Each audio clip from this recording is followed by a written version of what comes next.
He driver, Ko2, slowed the car as it turned into a narrow path overshadowed by trees. Ahead, visible through the dry, fallen leaves, was a large mansion built with dark bricks. It looked incredibly dilapidated, as if it had been consumed by the surrounding forest, cursed to be forgotten.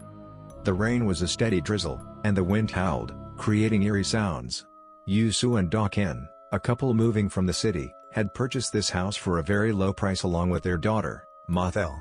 They hadn't known the history of the house, or perhaps they chose to ignore it. The moment they stepped inside, they noticed a chilling, smoky smell that pervaded the entire mansion. The window panes were cracked, and the shadows of the outside trees reflected on the walls, making the scene even more terrifying. That night, Ma-thel claimed she heard a low, whispery sound like a child crying coming from the second-floor hallway. Yoo-soo assured his daughter it was just her imagination, but he, too, began noticing soft footsteps descending from the upstairs area late at night. One night, Da-kin claimed she briefly saw the silhouette of a woman with long hair in a white dress in the bedroom mirror. Even stranger, an old, faded family portrait hanging in the living room seemed to move slightly out of place almost every day. Growing uneasy, Yoo-soo decided to investigate the history of the house. From an elder in a nearby village, he learned the mansion's tragic history.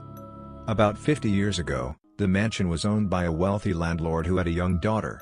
The daughter reportedly died after accidentally slipping and falling in the second-floor hallway. The heartbroken father went mad trying to lock his daughter's spirit inside the house and eventually committed suicide within the mansion. The villagers believed that no one had been able to live peacefully in the house since then. That night, the house's atmosphere grew much worse. The lights flickered, and the temperature dropped sharply. Hearing the sound of objects crashing from Ma-thel's room, Yoo-soo and Da-kin rushed in.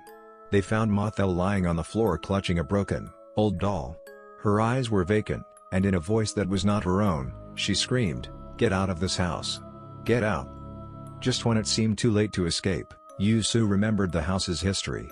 The former owner had imprisoned his daughter's spirit. The couple embraced Ma-thel and ran toward the central point of the house, the living room. Yoo-soo pulled the family portrait off the wall, revealing a peculiar mirror hidden behind it. He recalled the village elder saying that the daughter's spirit was trapped within this mirror. Yoo-soo yelled for Ma-thel to run outside and, gathering all his strength, smashed the mirror onto the floor. With the shattering of the glass, the entire mansion trembled, and a horrifying, drawn-out shriek echoed through its structure. After that, the house fell into complete silence.